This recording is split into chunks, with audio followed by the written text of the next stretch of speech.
What is up with your boy DC? John, look, I got no control over my boys, man. No. I want to hear you defending your guy in this one because I'm going to eat him up. I guess this is why we fight the fight, John. That's why I'm saying. That's what I'm going to say. All right. I mean, look, I have a question, though. A lot of people in the comment section, when they were talking about Jon Jones, and when we were talking about the Henry Cejudo situation, a lot of people were saying that he's doing a suspension for 2 years. That's why he hasn't fought. He isn't suspended. Someone said he was suspended. I didn't see anything on it. Okay. I was asking because you would know more about that than I would. Not suspended. Interesting. Yeah, everyone, there was comments in there saying, well, Jon Jones is serving a 2-year suspension anyways. That's why it's all being hidden under from the UFC. And I'm like, nah, I don't know. They seem the first ones to hang people out to dry. Yeah. So, especially when you're not getting your way with them, they're like, okay, remember this? Well, here, I want you to think about this. Okay, so what is he serving the suspension for? I don't know. What did he do? He got in trouble, right? So we're going to say it's drugs? We're going to say, oh, he got caught by USADA? You don't think the UFC wants to put it out there that their USADA program we test everyone and Jon Jones is suspended because of it. They actually like putting that stuff out. Yeah, they do. They usually after the fight though. Ask Mark Hunt. You're just a smart ass. No, but it's true though, John. It's true. Yeah, you can ask Nate Diaz also. Well, Nate handled it correctly. Yeah, Nate did. Nate did a great job. This fight, you don't think he's going to ever be champ? DC doesn't think he's ever going to be champion. Yeah, DC doesn't think so. Because DC doesn't like him. There you go. It's very unfortunately, and look, I understand DC. You know, he's going to have his point, but it doesn't look right if you're just sitting there looking at it. Here's a guy that, let's just be honest, he dominated DC when they matched up. Okay, yeah. DC won the heavyweight title, right? Yeah. But the guy who dominated him twice, he can't win it. Really? But here I'm not defending him. I'm not defending him. I'm just asking the question. I want to point something out. I'm going to point something out here.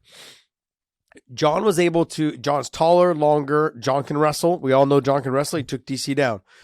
Okay, when you get to the heavy, when you've seen John, who has John had his hardest fights against? You're absolutely right. Guys that are of a bigger stature tend to give John more problems. Yep. Guys like Alexander Gustafsson, guys like Dominic Reyes, guys like Anthony Smith, guys like Thiago Santos.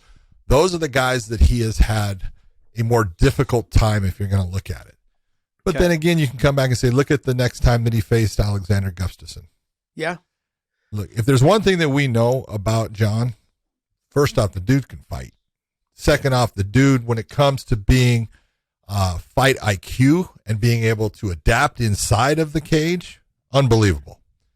He's just got it. He is incredibly intelligent when it comes to the fight game and how to do certain things and how to make things work for him. He's got a gas tank. We've seen that. He doesn't get that tired because he's able to control his pace throughout. The only time you ever saw him really get tired, you saw him get tired when he won the title against Shogun Rua because he was letting it go and he was excited and he was going after it. Kind of got a little tired, but, that was young in his career. I thought he got tired against Gus in the first fight, too. That take a look. That was a barn burner of a fight. And he didn't train for it. So, but you take a look at what, is in the heavyweight division. And yes, if there's one thing that I would look at, and you have to have some concern, he's put on a lot of weight, and it's not just putting on the weight, it's how do you carry the weight and how do you actually compete with the weight? That's the question. Because, he's going to be, from what they're saying, he's close to that 265 limit. So he's going to be weighing in close to that 265. And it's different carrying 265 pounds in a fight than it is carrying 220 pounds in a fight. So that does have some element to it. The power element is also something, but John doesn't get hit that much. And he's not that easy to hit. No. And all these guys, for the most part, they can't come close to wrestling with him. So he's very good with his wrestling. He's smart with his stand-up. This is the guy, if you're going to look and say, who's going to be the heavyweight champion? That's the guy. Yeah, I'm wondering though, like you said, will he be able to fight a 5-round fight carrying all that extra weight? That's a question. That's a question to be had. Now, all that being said though, he's also someone that's proven that even when he does have a tough fight, let's just say he does lose to Francis or he loses to Cyril. Let's say he does. Now, if that fight does happen and he ends up losing, he will make the adjustments and he'll adjust accordingly. I don't see why he would go up to 265. All the guys that I've known that have been really good heavyweights, Stipe, Kane, 240. DC, 238, 236, 238, 240, they've all said that's their prime weight where they feel the best. Yep. They feel fast, but they also didn't have the body that Jon Jones has. That's another thing to take into consideration. But I still believe that would only probably put on about every 10 pounds. Let's just say 10 pounds, and carrying that weight around to keep your speed, to keep your ability to wrestle and not get fatigued using that strength. I've seen guys like, Luke Rockhold, he went up to 205. He looked like a Greek god at 205.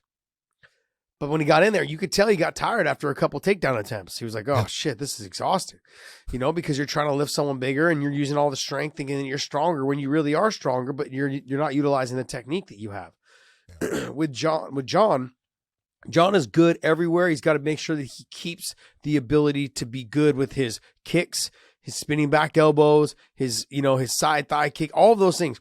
He uses a lot of kicks because it's a good rangefinder for him. It's like having a longer jab for him. And if you can't kick because you start to get tired, like Giga tonight, okay, when the kicks start to go away, your game starts to change and then you're in punching range to get hit. That's not where you want to be with Francis Ngannou. No. And so that's not. And that's the point. So the point is the power is still there in the rounds 3, 4, and 5. Maybe it's coming out a little slower, but you can't afford to get tired, and you can't afford to lose your kicks and end up in that boxing range if you're fighting someone like Francis Ngannou. Now, do I think that he'll end up being champion at some point? Absolutely. I think he will. I'm not favoring the DC comment. DC's doing it for the clickbait, ladies and gentlemen. That's what DC does. He does it in the gym too with us, and he gets us all riled up. He's great at that.